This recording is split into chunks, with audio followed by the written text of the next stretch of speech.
हर chapter में 50 concepts होते हैं बच्चों, लेकिन मोस्टली एग्जाम्स में 10 कॉन्सेप्ट ही ऐसे होते हैं जिन पर क्वेश्चंस पूछे जाते हैं। इस वीडियो में बच्चों मैं आपको बायोमोलिक्यूल चैप्टर के सबसे इंपॉर्टेंट कॉन्सेप्ट्स केवल 10 मिनट में कवर करा दूंगा, ताकि आप इस टॉपिक में भी एग्जाम में अच्छा स्कोर कर पाओ। कार्बोहाइड्रेट से स्टार्ट करते हैं। ये 3 टाइप्स के होते हैं, मोनोसैकेराइड्स, ओलिगोसैकेराइड्स एंड पॉलीसैकेराइड्स। ये सब हाइड्रोलिसिस होने पर कितने मोनोसैकेराइड्स देंगे, इस बात से इन्हें डिफाइन किया जाता है। मोनोसैकेराइड्स फर्दर हाइड्रोलाइज नहीं होते हैं। इसके 2 इंपॉर्टेंट एग्जांपल हैं, glucose and fructose. Oligosaccharides hydrolysis होने पर 2 से लेकर 10 तक कितने भी मोनोसैकेराइड्स दे सकते हैं। 2 दिए तो इन्हें डाइसैकेराइड्स बोलेंगे, 3 दिए तो ट्राइसैकेराइड्स एंड सो ऑन। इनमें डाइसैकेराइड्स सबसे इंपॉर्टेंट है। इसके सबसे इंपॉर्टेंट एग्जांपल्स हैं sucrose, maltose and lactose. Polysaccharides hydrolysis पर 10 से ज्यादा मोनोसैकेराइड्स देते हैं। इनके सबसे इंपॉर्टेंट एग्जांपल्स हैं स्टार्च, सेलुलोज एंड ग्लाइकोजन। इनमें से पॉलीसैकेराइड्स टेस्ट में स्वीट नहीं होते हैं, इसलिए इन्हें नॉन शुगर कहा जाता है। बाकी सभी स्वीट टेस्ट होते हैं एंड शुगर कैटेगरी में आते हैं। अच्छा, एक बात और ध्यान रखनी है बच्चों, if sugar reduces Fehling solution और Tollens reagent, then they are called reducing sugar. All monosaccharides and disaccharides except sucrose reducing sugar होते हैं। sucrose एक non reducing sugar है। ये एक important point है बच्चों, इसे अच्छे से याद रखें। आगे बढ़ते हैं, इनके स्ट्रक्चर समझते हैं। मोनोसैकेराइड्स ग्लूकोज एंड फ्रक्टोज से स्टार्ट करते हैं। स्क्रीन पर आपको दोनों के स्ट्रक्चर्स दिखा रखे हैं। दोनों का ही फॉर्मूला C6H12O6 होता है। ग्लूकोज में एल्डिहाइडिक ग्रुप है, therefore it is an aldohexose, and fructose में एक कीटोनिक ग्रुप है, इसीलिए it is a ketohexose। दोनों ही का कॉन्फ़िगरेशन कैपिटल डी है।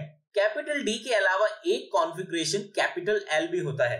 लास्ट के 2 कार्बन देखें, 5th एंड 6th। इस टाइप के स्ट्रक्चर्स में अगर OH ग्रुप लेफ्ट साइड में है तो कैपिटल एल कॉन्फ़िगरेशन होगा।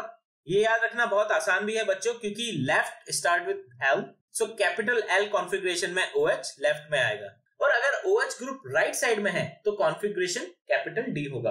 ऑप्टिकल रोटेशन की बात करें तो ग्लूकोज डेक्स्ट्रो रोटेटरी है, इसलिए हम इसके नाम में ब्रैकेट में प्लस साइन यूज करते हैं।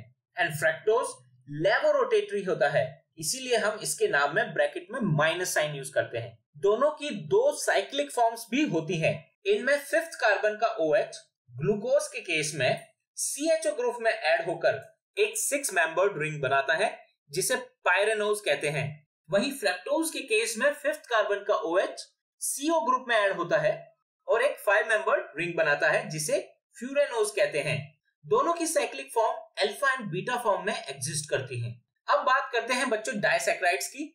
इनके स्ट्रक्चर में 2 मोनोसैकेराइड्स यूनिट्स के बीच में एक ऑक्सीजन एटम लिंक्ड रहता है।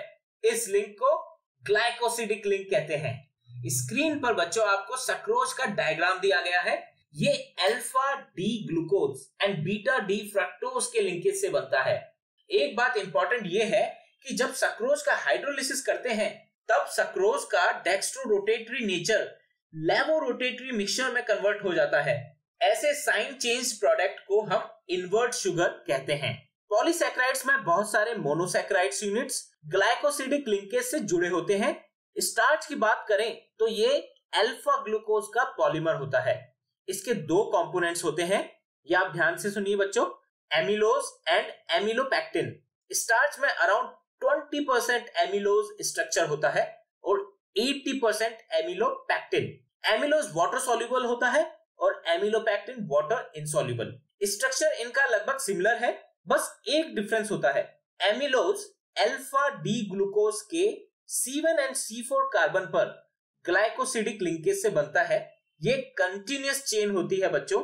वहीं एमिलोपैक्टिन, इसके अंदर C1 एंड C4 लिंक तो होता ही है, उसके अलावा C1 एंड C6 कार्बन के बीच में ब्रांचिंग भी होती है, जैसा कि आप डायग्राम में देख सकते हैं। बच्चों अब बात करते हैं प्रोटीन्स की। प्रोटीन्स कई अल्फा अमीनो एसिड से मिलकर बनते हैं। Amino acids contains both amino group and carboxyl group. Alpha amino acids में अमीनो एंड कार्बोक्सिल ग्रुप दोनों सेम कार्बन पर अटैच्ड होते हैं। बच्चों एक इंपॉर्टेंट बात ध्यान रखें, अमीनो एसिड्स का नेचर एम्फोटेरिक होता है like salts, they can react with both acids and bases. अगर एमिनो एसिड्स में एमिनो ग्रुप्स ज्यादा है तो उनका नेचर बेसिक होगा, कार्बोक्सिल ग्रुप ज्यादा है तो एसिडिक होगा, और दोनों ग्रुप इक्वल नंबर में है तो न्यूट्रल नेचर होगा। जो एमिनो एसिड्स हमारी बॉडी में बनते हैं उन्हें नॉन एसेंशियल एमिनो एसिड्स कहते हैं, for example glycine and alanine. वहीं जो एमिनो एसिड्स हमारी बॉडी में नहीं बनते और हमें डाइट्स के थ्रू इन्हें लेना होता है उन्हें एसेंशियल एमिनो एसिड्स कहते हैं, जैसे ल्यूसाइन एंड वेलाइन। दो alpha amino acids peptide linkage से कनेक्टेड होते हैं। पेप्टाइड लिंकेज में amino group and carboxyl group combine होते हैं। स्क्रीन पर आपको ग्लाइसिन एंड एलेनाइन का पेप्टाइड लिंकेज दिखाया गया है। यह एक डाइपेप्टाइड एमिनो एसिड है क्योंकि ये दो अलग एमिनो एसिड से मिलकर बना है। सिमिलरली पॉलीपेप्टाइड एमिनो एसिड्स वो होते हैं जिनमें 10 से ज्यादा डिफरेंट एमिनो एसिड्स होते हैं। एमिनो एसिड्स के बारे में सारी बातें हो गई, अब हम प्रोटीन्स पर आते हैं। प्रोटीन का स्ट्रक्चर 4 लेवल में समझा जा सकता है। प्राइमरी लेवल में पॉलीपेप्टाइड्स चेन्स के अंदर एमिनो एसिड्स किस सीक्वेंस में लिंक्ड हैं इसकी जानकारी मिलती है। सेकेंडरी लेवल उस पॉलीपेप्टाइड चेन्स की शेप की जानकारी देता है।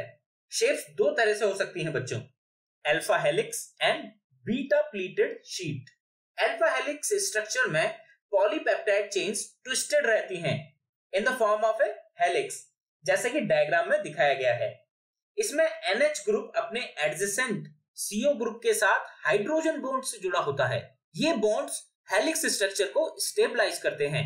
वहीं बीटा प्लीटेड शीट स्ट्रक्चर में सभी पेप्टाइड चेन्स एक दूसरे की साइड में रहती हैं, parallel to each other, and ये चेन्स इंटरमॉलिक्यूलर हाइड्रोजन बॉन्ड के थ्रू एक दूसरे से जुड़ी रहती हैं। टर्शियरी स्ट्रक्चर में ये चेन्स फर्दर कैसे फोल्ड होती हैं इसका पता चलता है। फाइब्रस एंड ग्लोबुलर स्ट्रक्चर्स इसी कैटेगरी में आते हैं। फाइब्रस प्रोटीन्स में पॉलीपेप्टाइड की चेन्स एक दूसरे के पैरेलल होती हैं और एक दूसरे के साथ hydrogen bond and disulphide bond से जुड़ी रहती हैं। एग्जांपल है केराटिन एंड मायोसिन। ये प्रोटीन वाटर में इनसॉल्युबल होते हैं। On the other hand globular proteins में पॉलीपेप्टाइड्स की चेन्स कॉइल हो जाती हैं और स्फीरिकल शेप में रहती हैं। एग्जांपल है इंसुलिन एंड एल्ब्यूमिन। ये प्रोटीन्स वाटर में सॉल्युबल होते हैं। बच्चों, प्रोटीन्स में लास्ट कॉन्सेप्ट डीनेचुरेशन का है। When proteins are subject to change in temperature और चेंज इन pH वैल्यू, ऐसा होने पर इनमें प्रेजेंट हाइड्रोजन बॉन्ड्स डिस्टर्ब हो जाते हैं। For example globules structure unfold हो जाता है, हेलिक्स स्ट्रक्चर अनकॉइल्ड हो जाता है। This is called as denaturation of protein. इसके एग्जांपल है coagulation of egg white on boiling and curdling of milk. अब बात करते हैं बच्चे न्यूक्लिक एसिड्स की। दो टाइप के न्यूक्लिक एसिड्स होते हैं, डीएनए एंड आरएनए। इन दोनों के स्ट्रक्चर्स की बेसिक यूनिट्स क्या होती हैं वो समझते हैं। यहाँ एक्स क्या है ये हम अभी देख लेंगे। पहले समझते हैं ये बेसिस क्या है। Both RNA DNA contains 4 basis. 3 basis दोनों में कॉमन है, एडेनाइन, गुएनाइन एंड साइटोसाइन, ये सारे कॉमन है। एक बेस दोनों में अलग है, डीएनए में वो थाइमाइन है और आरएनए में वो यूरेसिल है। ये इंपॉर्टेंट बात है बच्चों, इसलिए अच्छे से याद रखें। अब ये एक्स क्या है? एक्स एक शुगर है। डीएनए के स्ट्रक्चर में शुगर बीटा D2 डीऑक्सीराइबोज होता है और आरएनए के केस में शुगर बीटा D राइबोज होता है। किसी शुगर के फर्स्ट कार्बन पर जब हम बेस अटैच कर देते हैं तो हमें जो यूनिट मिलती है उसे न्यूक्लियोसाइड कहते हैं। और यदि न्यूक्लियोसाइड में 5th कार्बन पर OH हटाकर फास्फोरिक एसिड लगा दें तो हमें न्यूक्लियोटाइड मिलता है। दो न्यूक्लियोटाइड को जोड़ेंगे तो दोनों के 5th एंड 3rd कार्बन के बीच एक फॉस्फोडाइएस्टर लिंकेज रहेगा और हमें डाई न्यूक्लियोटाइड मिल जाएगा।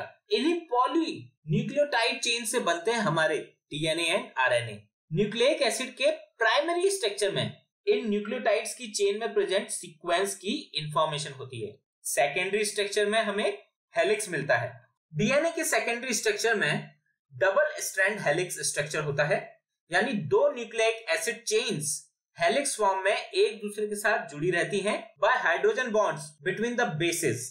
ये ध्यान रखें, एडेनाइन केवल थाइमाइन के साथ हाइड्रोजन बॉन्ड बनाता है और साइटोसाइन गुएनाइन के साथ हाइड्रोजन बॉन्ड बनाता है। आरएनए के सेकेंडरी स्ट्रक्चर में डबल की जगह single strand nucleic acid chain ही होती है। 3 टाइप के आरएनए होते हैं बच्चों, messenger RNA, ribosomal RNA and transfer RNA. अब बात करते हैं बच्चों हार्मोन्स की। हार्मोन्स बॉडी में एंडोक्राइन ग्लैंड्स में बनते हैं और ब्लड के थ्रू डिफरेंट बॉडी पार्ट्स तक पहुंचाए जाते हैं। ये 3 टाइप्स के होते हैं, steroids based, for example estrogens and androgens. Second है polypeptide based, for example insulin and endorphins. And third type है amino acid derivative based, for example epinephrine and norepinephrine. कुछ इंपॉर्टेंट हार्मोन्स, उनके सोर्सेज एंड उनके functions इस table में मैंने आपको summarise किया है, बच्चों इन्हें याद रखना है। विटामिन्स की बात करें तो 2 टाइप के विटामिन्स होते हैं, fat soluble vitamins and water soluble vitamins. Fat soluble vitamins water में इनसॉल्युबल होते हैं and they are stored in liver and adipose tissues. Vitamin A, D, E and K fat soluble vitamins है। B group vitamins and vitamin C water soluble हैं और इन्हें हमें through diet regularly supply करना चाहिए as they are readily excreted in urine and cannot be stored in our body. Only exception is B12 vitamin which can be stored in our body for several years. Important vitamin के नाम, sources and उनकी कमी से कौन सी disease होती है, उनका नाम इस टेबल में दिया गया है, इसे जरूर याद कर लें। तो बच्चों आई होप अब आप बायोमोलिक्यूल टॉपिक में कंफर्टेबल हो गए हैं। अगर नहीं हुए हैं तो एक बार फिर इस वीडियो को जरूर देखें एंड आई एम 100% श्योर अब आप इस टॉपिक में एग्जाम में अच्छा परफॉर्म करेंगे। Best of luck for your exams बच्चों।